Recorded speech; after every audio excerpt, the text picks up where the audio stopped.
Good day, good people. It's AT Malone, the first of my name because the second is already here. If you haven't already, please like, share, subscribe, hit that notification bell for more videos from your boy. Now, it has been a very busy day so far. As of the recording of this video, it is 1:23 p.m. And I've been up since 5:30 this morning. Of course, I did my workout. So check out that Staying Fit at 40 short video. Just recording my workouts like I usually do, 6 days a week. Got my son up, got him fed, got him on the bus, and then I had to give my undivided attention to my dog. So check out A Day in the Life Dog Dad vlogs. Is uploaded on the channel right now. So it's been very productive. Had to talk to my son's teacher because those grades ain't looking the way that they're supposed to. And it's funny because while me and my lady was sitting down right here at this very table, I'm emailing a teacher about his grades, and she's like, "Oh, you're one of those parents." And I'm like, "Yeah, I'm one of those parents because I have to be." And I think parents in 2026 need to utilize all of the current technology as far as communicating with their teacher, checking their grades on a regular basis, and just staying on top of it. If you don't stay on top of your kids, who else is going to do that? It is your responsibility. It is our responsibility as parents to make sure that our children are handling their responsibilities in that classroom. There should not be any missing assignments. There should not be not turning in any homework. And the only way that you can make sure is you gotta check on everything that's going on with them. I know down here in Texas, we use Skyward. I don't know what you guys use out there in other states. Maybe y'all use Skyward as well. Maybe it's a universal thing that school districts use, but I stay on top of it. I get those emails every single day. If any grade drops below a 90, email. So me and my son got some conversations that we got to talk about because he got some missing assignments that his ass will do this evening after he finishes practice. But yes, it is very important, guys, for us to be involved in our child's academics. I don't care if your kid is a straight A student like mine is. It don't matter. How do you keep them on that straight A student path? By staying on them, staying on top of them, teaching them that they need to be checking their own damn grades and making sure that they are being proactive with making sure those assignments are done, because as they get older, they have to bear more of that responsibility. But the thing about it is we have to get them to that point, and we have to make sure that they remain disciplined in making sure that they're studying for tests, doing their homework, turning in their homework on time.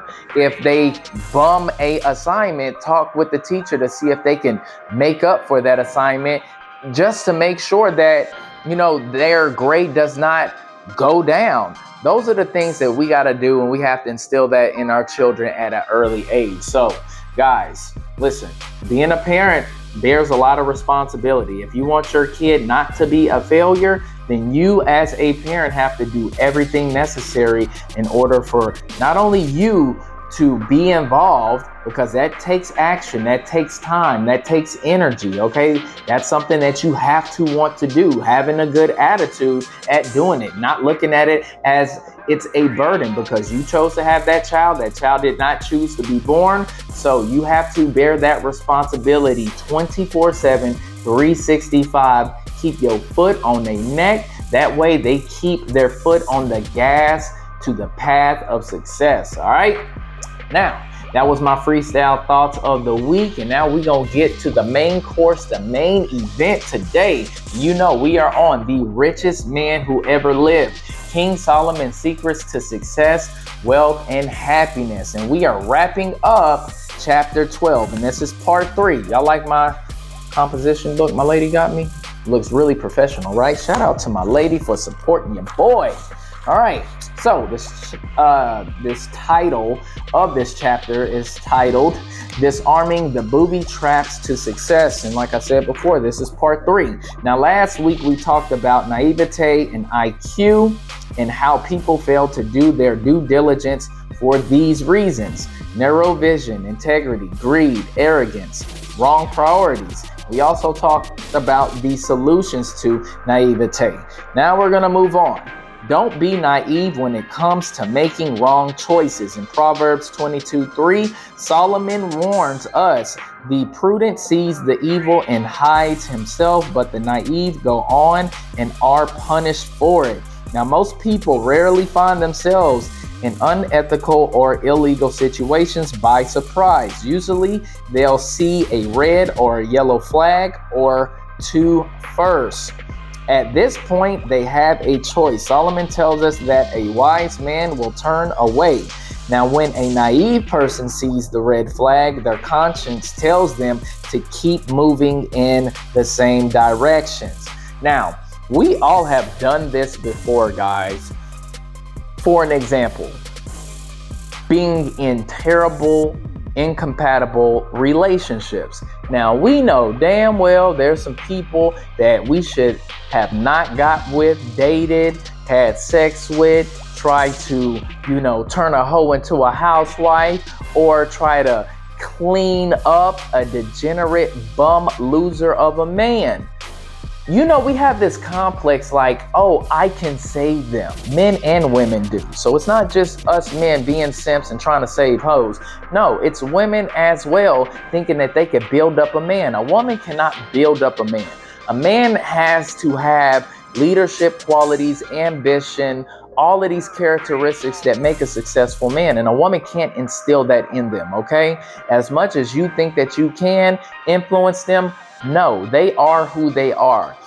And the red flags are always being shown, guys, up front, if you understand how to vet a person, okay? So this guy did not just turn into maybe, a guy that, does DV out of nowhere. No, he showed those traits, but you ignored those red flags. Just like women, they showed that they were either gold diggers, they were whores, they were sluts, they were women that could not be trusted. They showed their hand already, but we were so fascinated by how beautiful she was, how fat her ass was, how big her titties are, that we just completely skipped over that and ignored it. No.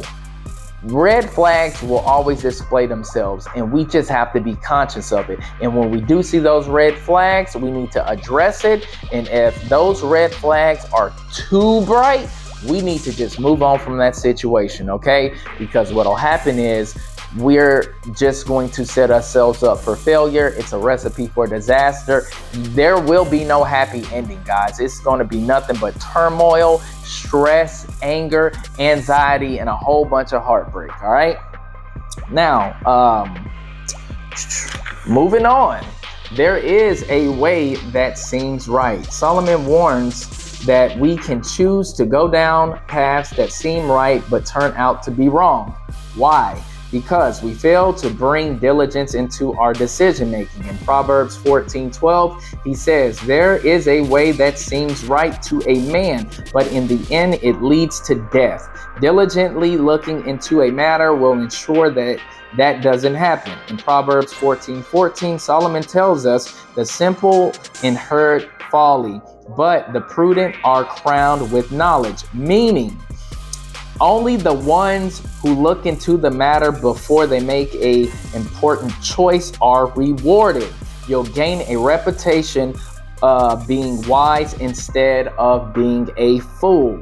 Now, men cannot afford to be looked at as a fool. Society will not respect us at all. They will treat us terrible. No woman will date you.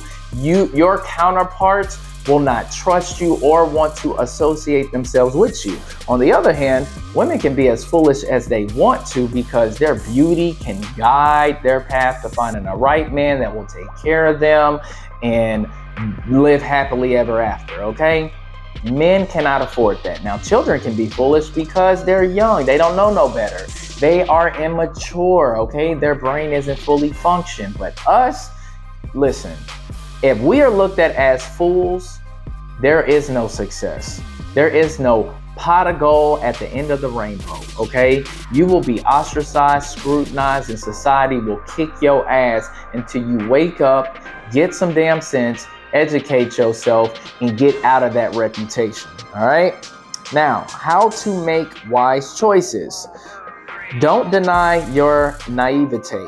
Choose to look well into the matter. Accept that your natural inclination in decision making will always be to take the path of the lazy or naive. Make the choice to proactively look well into the matter before you make important decisions. Now, me personally, anytime I make an important decision, I always look at the downside first, the cons. And I know most people look at the upside, right? That's easy, the pros. Oh, this can work out for me. I will obtain this. This will get me closer to my goal. But I'm looking at the downside. What is the worst that can happen? What is my tolerance level for the cons? Or if things go sideways, how will I be able to reverse this situation or bounce back from it? And if I do need to bounce back from it, what's the timeline on this? That's how I look at things. I never look at the upside first. No, because that's easy to look at the upside of things, but the downside of things, the negative aspect of what could possibly happen, that's what you really need to, set your primary focus on. Because if you can tolerate what could happen in that situation and your threshold is high, then guess what? It's actually easier to look into that matter and make an informative decision, all right? Now, seek outside counsel. Over and over again in Proverbs, Solomon cautions us to seek outside counsel. In Proverbs 11:14, he says, "Where no counsel is, the people fall. But in a multitude of counselors, there is safety." In Proverbs 15:22, he says, "Without counsel, plans are frustrated, but with many counselors, they succeed." Later, he writes, "Every purpose is established by counsel. His advice is clear, his wisdom is undeniable, so follow it." Now, look at it this way, guys.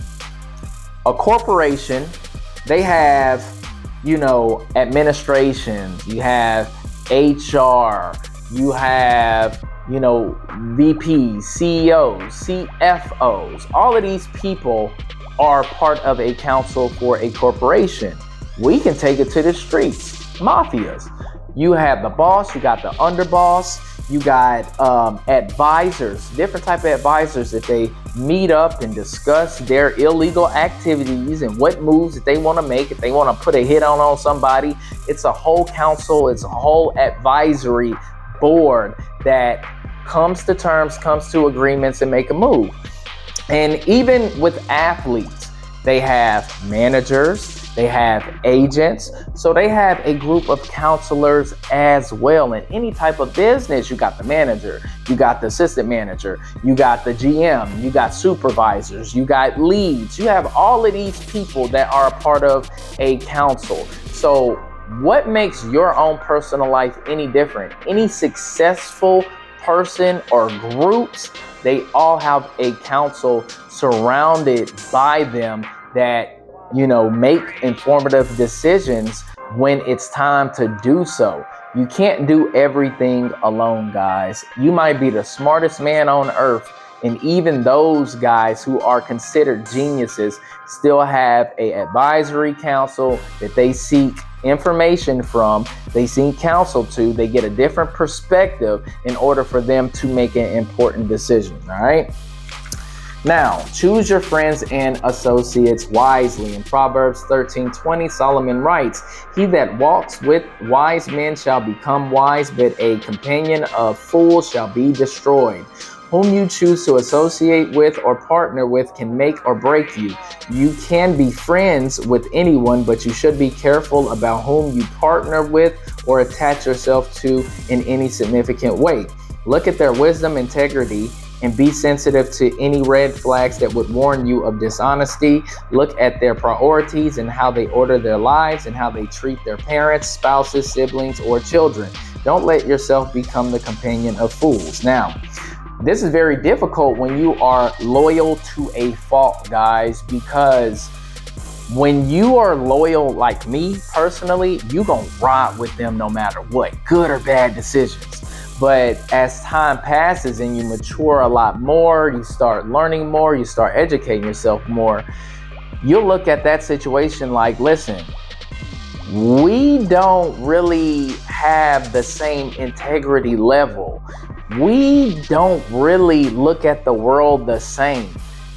You having a bad reputation does not help me at all, because now I'm guilty by association. I've been in so many situations where I have associated myself with filth, and people started either saying, dog, you're not like them. Why are you hanging around them or this particular person? Because that's not who you are, but they're making you look bad, right?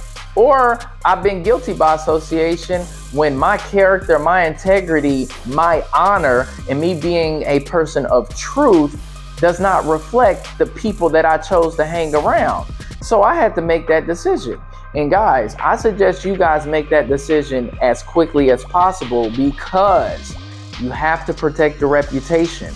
Being around certain people will make you look bad if they are bad people, if they're negative people, if they have this stigma or this reputation that's not positive, they're gonna be looking at you. That's why they say, hey, you are the sum of the 5 people that you hang around, right? Well, I don't hang around a whole bunch of people. So what does that tell you right there? Okay, so you guys have to be conscious of that, regardless of how you grew up with these people. They might be people that you went to elementary school with, high school with, middle school with. It don't matter, because if they have a bad reputation and you choose to hang out with them, and guess what? You can't be mad if they put you in that same box with that person, all right? Now, being prudent is a choice you must make every day. Being prudent is a decision that needs to be made every time you face an important decision in any area of your life. Whether you're facing a business, financial, or personal decision, choose to first look into the matter. Applying these steps discussed will bring you tremendous rewards. If not, your natural tendency will lead you down the path of the naive, a path that leads to disappointment and failure. And that wraps up chapter 12, guys. And, we got it done in a few weeks, actually sooner than I thought. But we got to get chapter 13 knocked out starting next week. So that's what we gonna do. The boy still got to clip and edit, and I don't have a whole bunch of time to do so because I got to pick my son up in about 2 hours. So I hope you guys enjoyed the video. Don't forget to like the video, sub to the channel, and I will see y'all later. Peace. Feel like they trying to box me in, so I keep a small circle around me, so fuck friends. I kept it real out the gate, these other cats pretend. Reigning supreme is something that will never end.